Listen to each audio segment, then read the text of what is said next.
Hey everyone, welcome you all to Chemistry Darshan. So today we are going to start first law of thermodynamics. So let's start. We all heard about that energy can either be created nor destroyed, although it can be interconverted from one form to another form. ठीक है, ये छोटी बात हमें first law of thermodynamics ने बताई थी कि एनर्जी को ना हम क्रिएट कर सकते हैं ना डिस्ट्रॉय कर सकते हैं, ऑल्दो हम इसको इंटर कन्वर्ट कर सकते हैं एक फॉर्म से दूसरे फॉर्म में. ठीक है, तो del U equals to Q plus W. Del U यहाँ पे क्या होता है? डेल यू होता है चेंज इन इंटरनल एनर्जी, और ये इंटरनल एनर्जी किसके इक्वल होता है? ये इक्वल होता है हीट के और वर्क डन के. तो आपकी जो इंटरनल एनर्जी होती है वो किसी भी सिस्टम की वो इक्वल होती है हीट के और वर्क डन के. ठीक है, यहाँ पे क्यू आपका है हीट और डब्ल्यू है वर्क डन. ठीक है, तो first law of thermodynamics tells us about the conservation of energy, कि एनर्जी हमेशा आपकी क्या कंजर्व रहती है. ठीक है, लेट्स सपोज से कि आपकी एनर्जी 100 है. ठीक है, तो हो सकता है वहाँ क्यू आपका 60 हो और डब्ल्यू आपका 40 हो, या आप किसी और स्टेट में गए फर्दर किसी टाइम पीरियड में बढ़े तो हो सकता है क्यू आपका वहाँ पे 40 हो जाए और डब्ल्यू आपका 60 हो जाए. तो आप दोनों को प्लस करिए, 100 ही तो आएगा, तो एनर्जी आपकी कंजर्व ही तो थी. ठीक है, तो क्या हम यहाँ से ये कह सकते हैं कि आपकी एनर्जी क्या कंजर्व रहती है. ठीक है, अब देखो आपका क्या होता है, आगे बढ़ते हैं. वर्क डन होता है किसके इक्वल? वर्क डन इक्वल होता है प्रेशर के और चेंज इन वॉल्यूम के. ठीक है, work done equals to minus P into D V. ठीक है, डी वी क्या है? Change in volume. ठीक है, अब यहाँ से हम दो चीज़ें पढ़ते हैं, दो केस पढ़ते हैं. ठीक है, चलो अब यहाँ से ध्यान से सुनना, दो केस पढ़ेंगे. पहला है एक्सपेंशन और दूसरा आपका है क्या? पहला एक्सपेंशन एंड सेकंड है कंप्रेशन. ठीक, ध्यान से सुनना. देखो expansion, if I talk about expansion तो क्या होता है?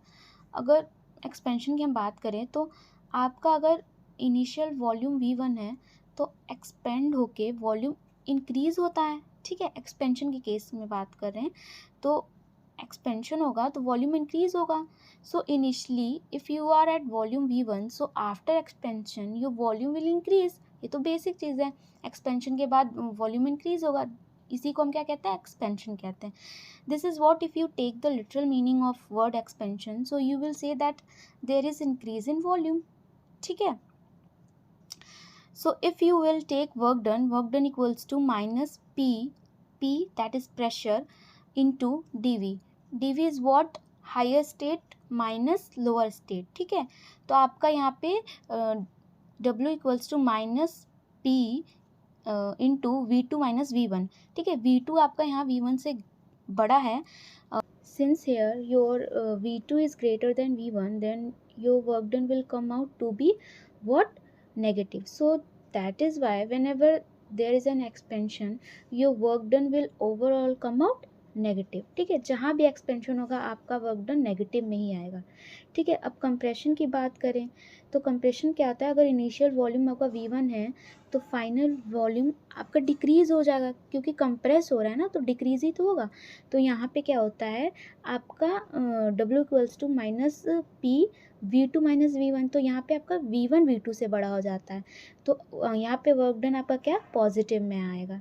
तो जहाँ पे भी कंप्रेशन होगा तो आपका वर्क डन पॉजिटिव में आएगा.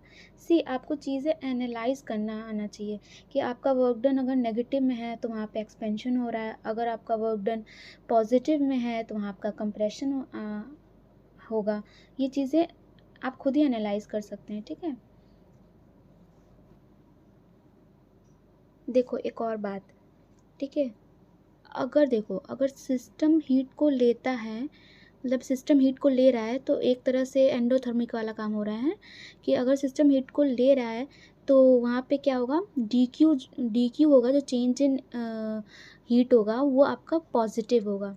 ठीक है, क्वेश्चन की लैंग्वेज में ही होता है हीट एब्जॉर्ब, हीट टेकन, तो आप वहाँ से समझ जाना कि यहाँ पे आपका डी क्यू पॉजिटिव में होगा. ठीक है, और दूसरी बात ये कि अगर सिस्टम को हीट दी जा रही है, heat is given by the system. ठीक है, सिस्टम के द्वारा हीट दी जा रही है, तो वहाँ पे डी क्यू आपका क्या होगा, वो नेगेटिव में आएगा।